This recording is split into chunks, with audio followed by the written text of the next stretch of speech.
You gotta stay tuned. Can you tell me after the video?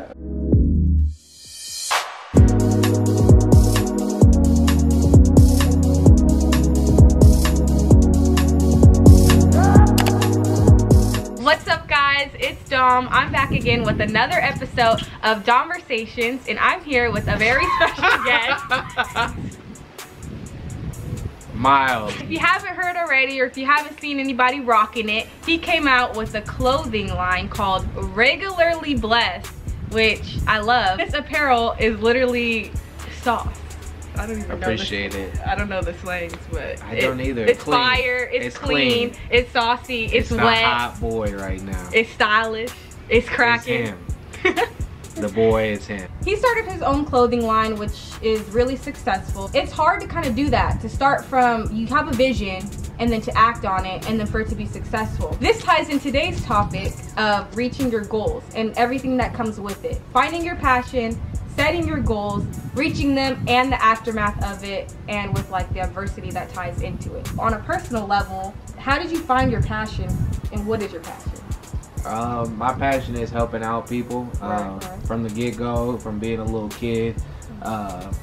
I feel like a slight story I had was, being a little kid in after school program, I noticed one of the team leaders doing homework, and I actually helped the team leader when I was like in 6th grade, helping her with college level math. Okay, so you were in 6th grade, she was about 21, 22. Exactly. Okay.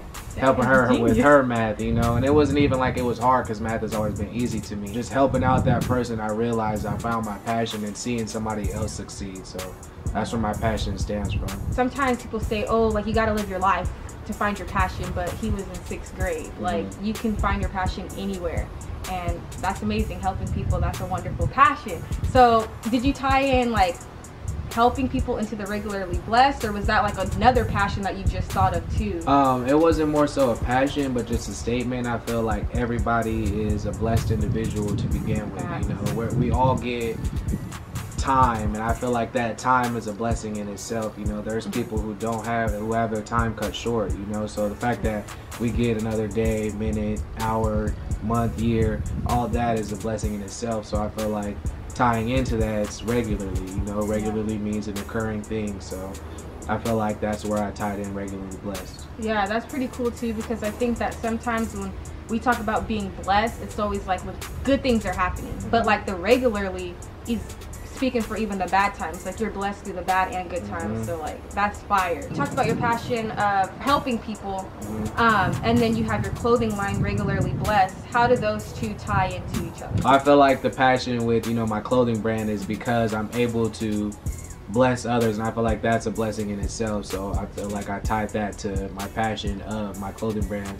as well as the fact of I wanted to tie something that relates to me. I'm being a blessed person, and also people know me as Regular Ass Myles, so regularly blessed. Okay, yeah, I feel that. Being blessed don't make you regular, so you might have to change your act. You have your passion, and then you had your success, obviously, of the clothing brand, and it's still going. How did you go about setting goals, and like just our advice for anybody who has something that they want to do? Like, where do you start? Well, I don't want to sound cheesy, but first thing I did was pray about it. I feel like with a big move like that, I kind of waited, because thinking about the clothing brand is something I wanted to do for several years, but I kept asking God to show me, like, is this my time? And he would tell me, I feel like, no, wait a little longer, it's coming. Or even if that's my mindset, thinking positive, that wait a little bit, it's coming.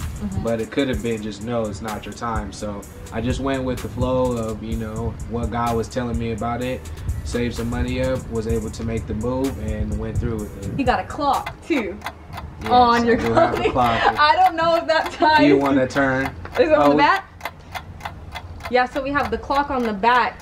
So does that kind of, because I know it's at the 916, right? Like 916. Yes. So I guess you can kind of relate that clock to that prayer, like that timing. Yes. And then it also means something else, right? Yes, so shout out to the 916 by putting that 916. I'm a Sacramento native, very passionate about that, you feel me? Also, the Bible verse, Exodus 9:16. Was there any point where, okay, you set your goals, now you're making moves to try and reach them, where you were pushed back down, or you felt like, okay, well, you're doubting yourself, okay, maybe this isn't my time, or can I really do this, or should I just quit? Like, did you ever feel like you wanted to stop? I have struggled with adversity, you know, beating my own self about it. But then it's like, it seems like God always sends a signal saying, nah, keep going, you know.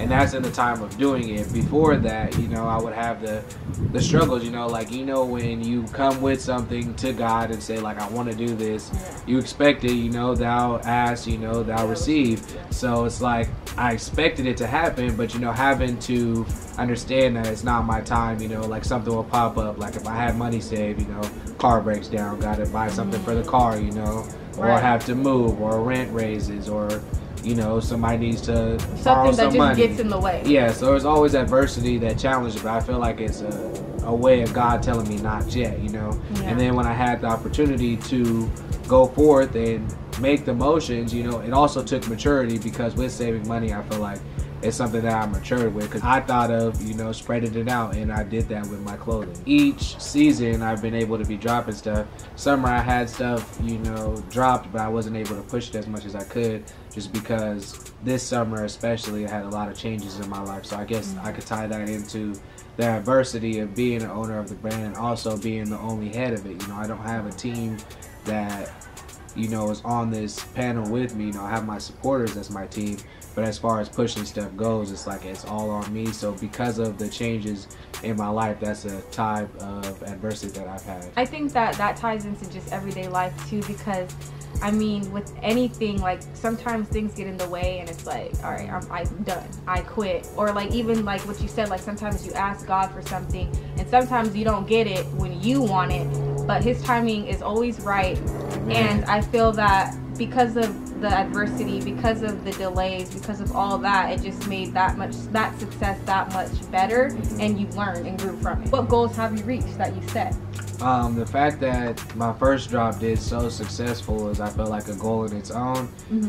People ask me, you know, like, what do you want to do with it? And I feel like I'm giving it to God, you know. It's like I'm allowing him to go where it needs to go, you know. Like I don't really have a set goal, like, oh, I want to see my stuff in stores, or like, I'm not really worried about that. It's just the exposure of somebody wearing something that has a positive message. Like there's a whole bunch of cool clothing brands out there, but at the end of the day, you know, like, is there a meaning? Is that meaning even positive or not, you know? So I feel like that alone, that somebody would want to wear something with a positive meaning behind it. What other type of clothing do you have? Coming soon. Oh, so we gotta stay tuned? Yeah, you gotta stay tuned. Can you tell me after the video? Maybe I might be able to tell you a little bit. Any last words? As far as trying to start a clothing brand, a lot of people hit me and ask me, you know, like, what does it take? And I feel like, you know, without pushing God onto them and saying, you know, go into prayer before you do stuff, I like to say, you know, make sure that you have a brand that you're willing to go with all the way, you know, because at the end of the day, when we're going to be older, let's say 30, 40s, you know, when we're looking back as what we did when we were younger, it's a brand that represents us. So I want to be remembered as something, you know. I always came on a quote when I was younger that, you know, what you do in this lifetime echoes in eternity.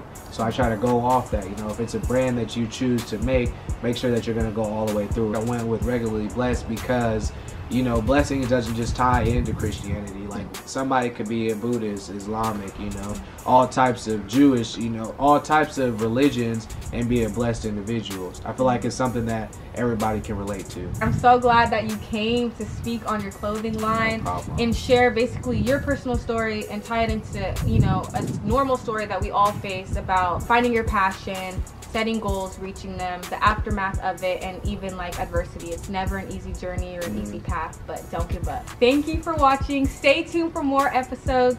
Subscribe to my YouTube channel, turn on post notifications, and comment below any topic you want to see next.